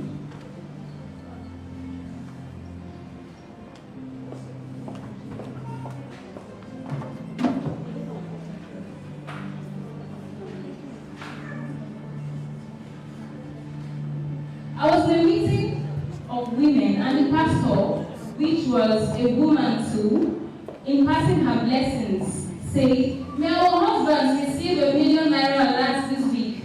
And the women in the congregation say, Amen. Now, I love love. In fact, sometimes I spend half of my day reading love stories and lushly romanticizing on them. So when I'm not against our husbands having big account shaking alerts, I wonder why the women didn't think they could actually get the same thing for themselves. I wondered why the minister had to use our husbands in the first place rather than we. Of course, there were women in our midst who were working and some running big businesses.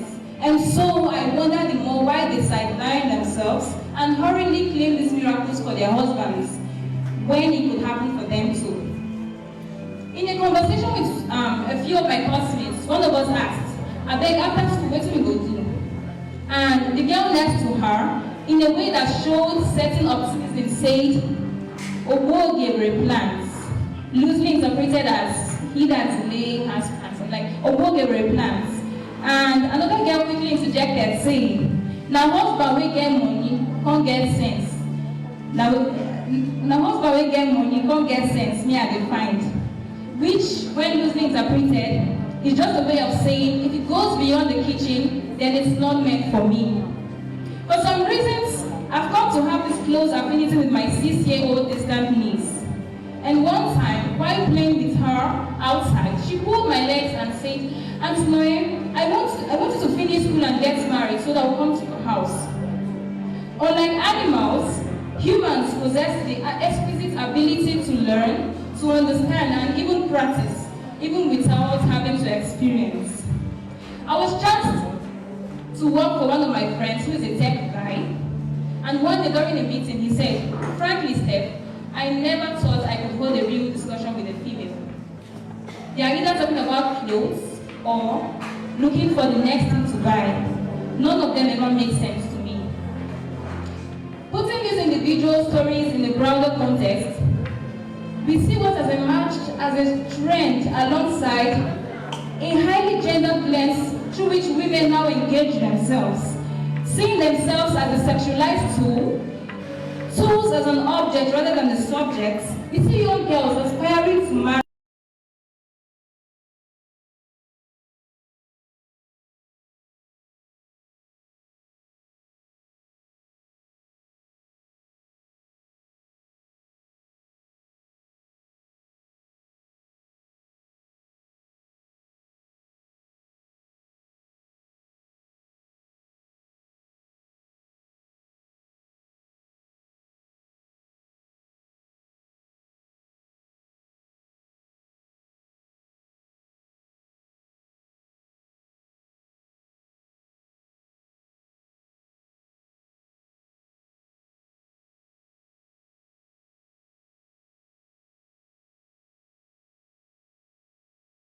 Their hope in a new dream. We can start by telling them what being nice means. We can start by allowing them express those aspects of human emotion that is burdened by negative stereotypes. We can teach young girls that it's possible and very okay to be financially strong. We can give new meanings to what we see as being feminine. We can teach them that real strength lies in the mind and not in their physical look. Yes, we can tell them that they don't have to sell their bodies in order to get the key to an executive office. We can start by helping them find their paths, embracing their differences, choosing to believe in what they want, and to make their choices, not to impress, but to be impressive. And for growing boys, we can start by encouraging them to think equally about domestic roles as much as their future potentials. Plutarch, a Greek author, in one of his works, writes, he said, what we achieve inwardly can change our outer reality. And my mom used to say, and right now, I want to welcome in the microphonist. Thank you.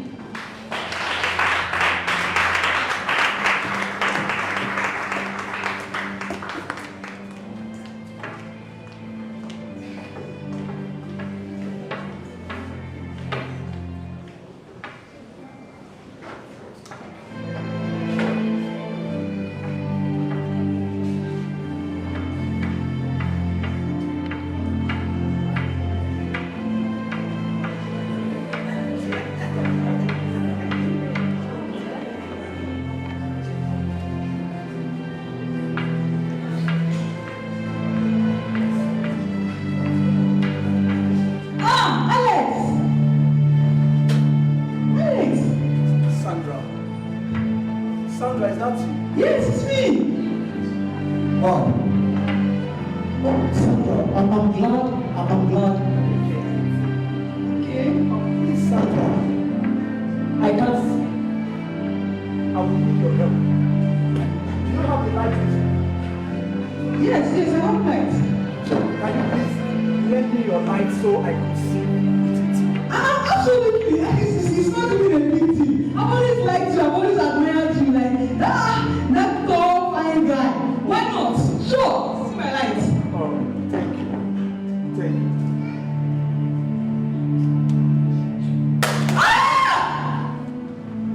What have you done?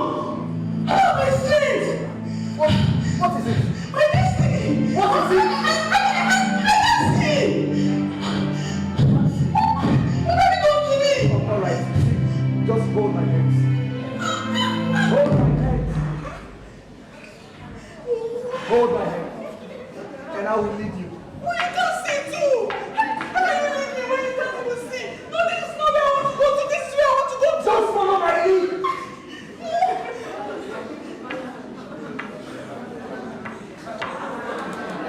Just follow my lead. Come with me. Come. Come with me.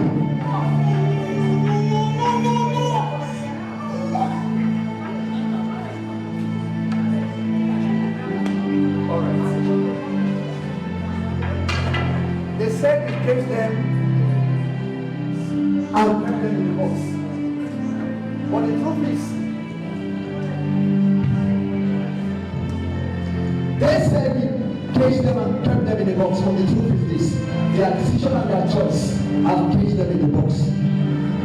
The problem is not a man, the problem is your choice as a woman. Before we talk about finance, let's talk about the choice of women. Two blind men can never get to their goal in life.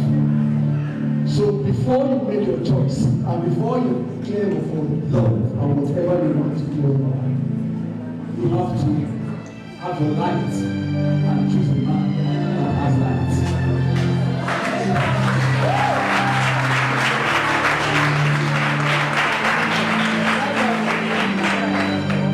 All right.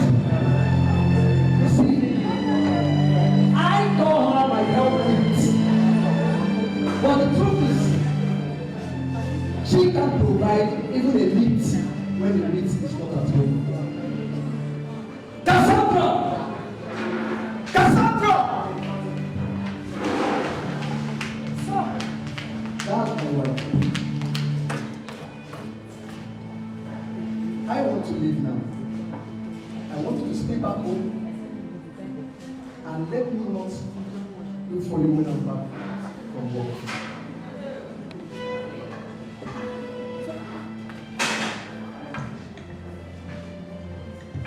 The man walking out there, he is my husband. And I am Cassandra, a young pretty lady who is married to a blind man. A blind man who is so blind to see my potentials and capabilities. A blind man who has chained my hand against fulfilling my purpose. You know, I used to remember when he told me that for our love we would share. He will be there with me forever. He will be here. And he will make me his mind, be there for me all the time. In my love songs, he would be my rhyme. But that rhyme deviated from ringing melodiously to burning down hot feelings. Feelings that filled my feet with frightening fears. Cause with him, I had no relaxation of thought, but tense thoughts that filled the atmosphere. You know, before we took our marital oath, he told me that he would wear my vision like his clothes, hold my hands tightly as we would journey through haughty routes. But instead, he dragged and pulled my being off my roots. I should be his helpmate, but I couldn't provide no meat. Though I tried to make needs meet, but he exercised martial arts on my body with his fist. He didn't let me giggle, nor mingle, nor even meet people, but he always pushed me to the room of other doings. When I said no, he violently forces himself in straight, without looking at my vulnerable face. Which do I mention and overlook? Is he about the food provision? His laissez-faire attitude and action? How he wouldn't provide on his own volition, neither let me work to provide solution, but he kept me at home, all at attention. Now he regularly treats me like a trash bin, leaves me to walk myself out in the kitchen, abusing me almost often. And in agony and pain, I would ask, is it a crime to be a wife? Is it a crime to be married? A marriage that didn't make me but marred me. A marriage in which my husband mesmerized me. I did forget to tell you about my last and most painful moment. My last delivery, of which I lost my dear baby and almost lost my living. And in this, I so desired the embrace of my husband. But when he walked in, he came in fury and told me, Sandra, you are not worth living. Since you could purposely kill my baby. I mean, and in tears, I wish I never said a yes. Because from that moment onwards, yes to a man for me became a suicide deal. Yes to a man became a death sentence. I mean, yes to a man was like tarnishing my substance and essence. Yes to a man became death. And again I ask, Mom, is it a crime to be a wife? Is it a crime to be a mother? Is it a crime to be a woman? No! Assumption! No! Christ, you're at home. I'm glad you're at home. Really, a blind man can tarnish your image as a woman. A blind destiny can never allow another destiny to rise. So, for you to have finance and sustainable life, you have to discover your purpose and make your choice right.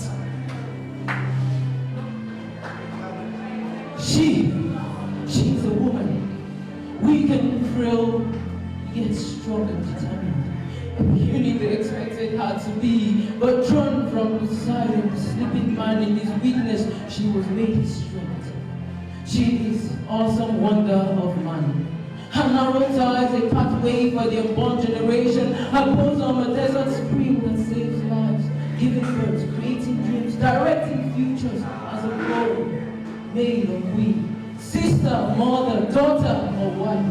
She drives those dreams into the reality. Simply put, a country of realities. She is a woman. Even with the scars she wears in her darkness, the pain in her heart, and the tears from her eyes, laughing and crying to herself, penning down these words in unstable rhymes. She stands with her shoulders high, fight for herself and all, and with the victory cries at the sleep of night, the wake of the morning chanting its song at the end of the tunnel, she beats her chest saying, I did it. She is a woman. One who deserves the same life and for all time. A romance in the face, a patient partner to the end.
Her voice cannot be silenced.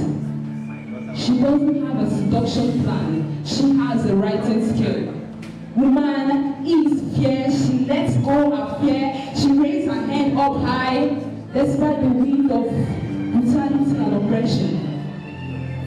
Her hijab flowing in the air. Her head raised up high. Her voice loud and clear. Aisha Yesufu is a woman. Woman is intellectual. She is innovative. She does not belong to the kitchen, the other room, and the other rooms. She's more. So, dear young lady, you are what's more.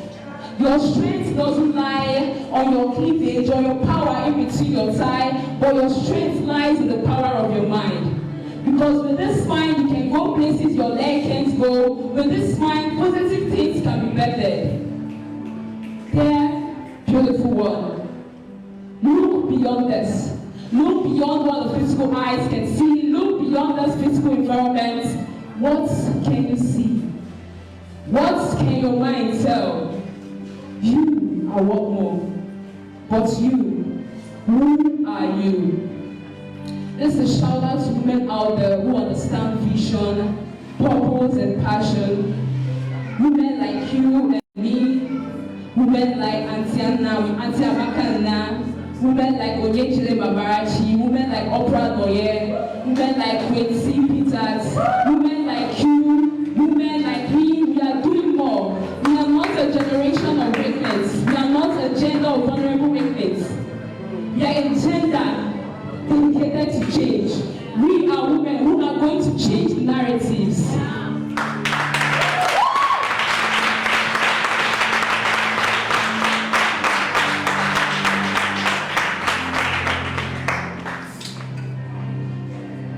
So young ladies, do not be anxious. Do not be anxious to ask men or to claim that men have kept you in this age.